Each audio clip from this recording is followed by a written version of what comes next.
My name is Joe Inslee, and I'm excited to have you on my channel today as we discuss how to study the Bible in its context.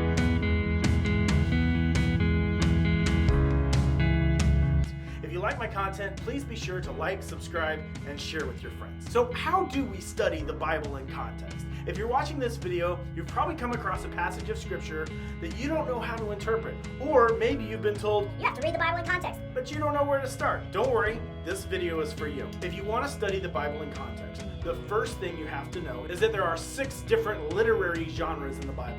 A literary genre is a style of writing that is meant to be interpreted, understood, and accepted in a certain way. The 6 different genres we find in the Bible are narrative historical, poetic, wisdom literature, prophecy, epistles and teaching, and the Gospels.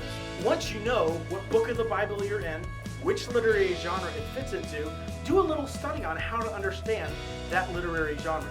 That's far too in-depth for this short little video, but a very quick study on Google will help you understand how to read the literary genre that you find yourself in the Bible. Once you've done that, work in order.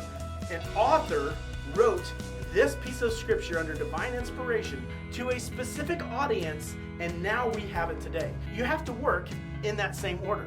What did the author mean to convey to his original audience? What would the original audience have heard?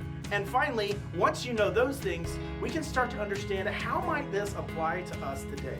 If you get those out of order, many times you might be juxtaposing a practical application on scripture that wasn't meant for it. Common examples of this are the famous passage, I can do all things through Christ who strengthens me. The author did not mean that as a blanket statement to all Christians who want to leap tall buildings with a single bound or grow their bank account by blessing. A quick study of that passage in its context with the author's intent helps us realize that that promise doesn't necessarily apply to everything today.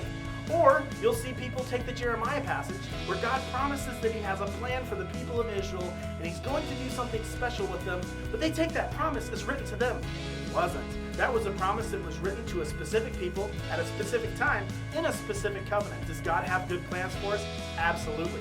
That's just not the proof text for it. And when you study the Bible in context, when you recognize what kind of literary genre you're in, when you look at what the author meant and who the audience was, you can quickly understand that. The third thing to remember is that the Bible is the Word of God in written form. As an inspired book, the Word of God is the only book able to interpret itself.